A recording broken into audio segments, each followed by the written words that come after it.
Hello, folks, and welcome to your Friday, October 8th WYDOT weather briefing. It's been a beautiful fall season here across the Rocky Mountain West and High Plains so far, but things are starting to change, and we're looking at some unsettled weather through Saturday night here across Wyoming with some additional rain and higher elevation snow in the west and north. Also, still additional strong gusty winds through Sunday on much of I-80 and on central and southern I-25. Then our first major storm of the 2021-2022 season to impact much of Wyoming and the region Monday night, and then especially Tuesday into Wednesday.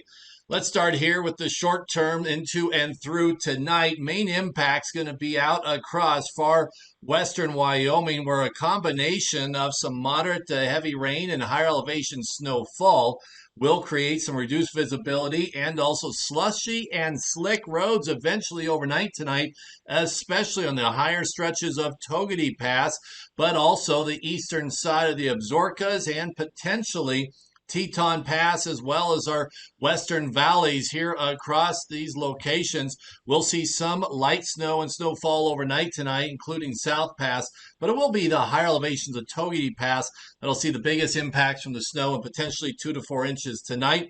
Elsewhere across south central, western, and then northern Wyoming, some showers and thunderstorms into and through tonight. No real road impacts, just some wet roads and a little bit of some reduced visibility. And we still do have this area of strong and gusty winds into and through the better part of tonight, with wind speeds gusting to 35 to 45 miles an hour. So staying below impacts for light and high profile vehicles, but it will be a nuisance west or south to southwest wind here for tonight. Now for tomorrow, well, all the precepts staying mainly across the northern third to half of the state.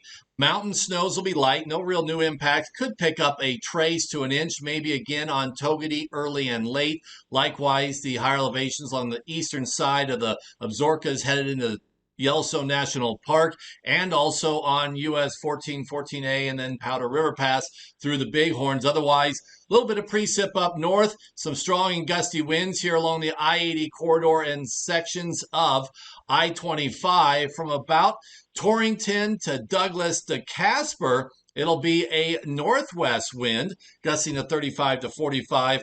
Then across the I-80 corridor, it's going to be more of that westerly wind, gusting to 35 to 55 miles an hour. And then also includes the Bordeaux and southern I-25 section. Touch of light snow in the Snowies and Sierra Madres overnight Saturday.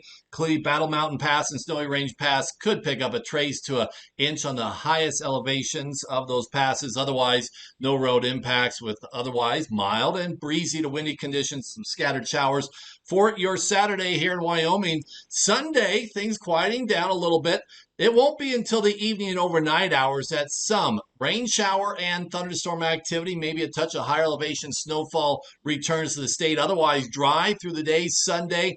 Little bit of wind, but our wind area is shrinking. Still some west winds, 15 to 30 gusts of 35 to 45 here around South Pass and much of I-80 through central and southeastern Wyoming. Also possibly on the I-25 corridor around Bordeaux to Chugwater.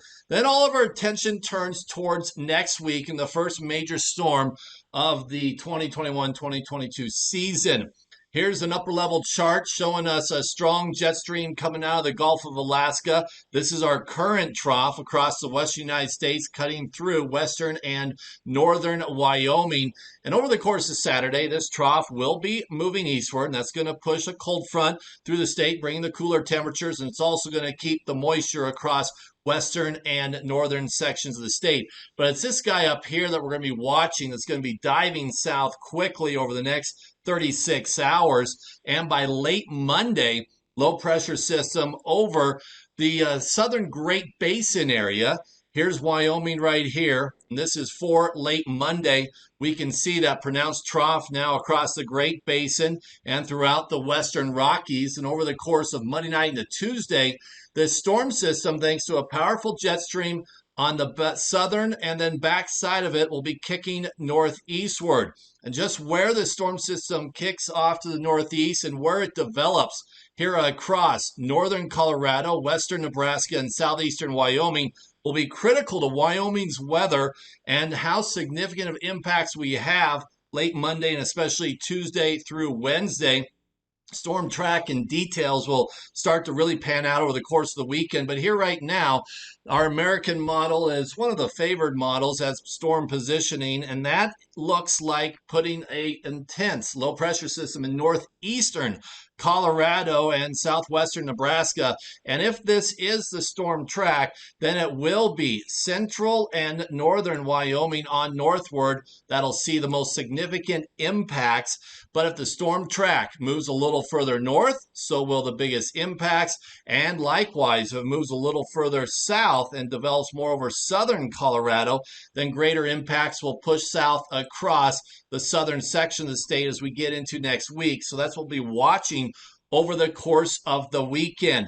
Now, here's a forecasted 3-day precipitation total from Monday morning to Thursday morning. And you'll see that it is the northern third to half of the state that has the biggest impacts and where we're expecting the most critical impacts. And that'll be from about Lusk on towards Douglas, out to Casper, towards Jeffrey City, the north side of South Pass, and up the Wind River Basin and the eastern side of the Absarokas and Wind Rivers. And if this pass stays on its current expectations, then far southeastern Wyoming will see a whole lot of wind and much colder temperatures, but not a lot of snow. And it will be the higher elevations from about Lusk to Douglas to Casper, Jeffrey City on the east side of the Wind Rivers. Then across northern Wyoming, that could be looking at several inches or more of snow across lower elevations and perhaps a foot or two of snow across higher elevations this time of the year.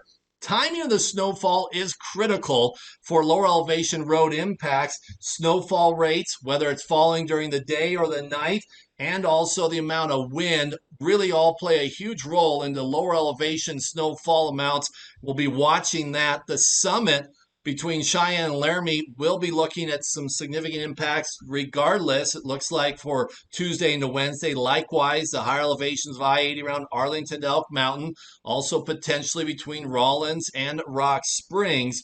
So we'll keep you up to date through the weekend and early next week, but plan on the first big major winter storm here across Wyoming, the Rocky Mountain West, early next week, with locations across the central third to northern half of the state seeing the most significant impacts, and that could be especially true along the Bighorns and the east side of the Bighorns down towards Casper to Douglas, up towards Gillette, and then the Black Hills, the northern side of the Black Hills.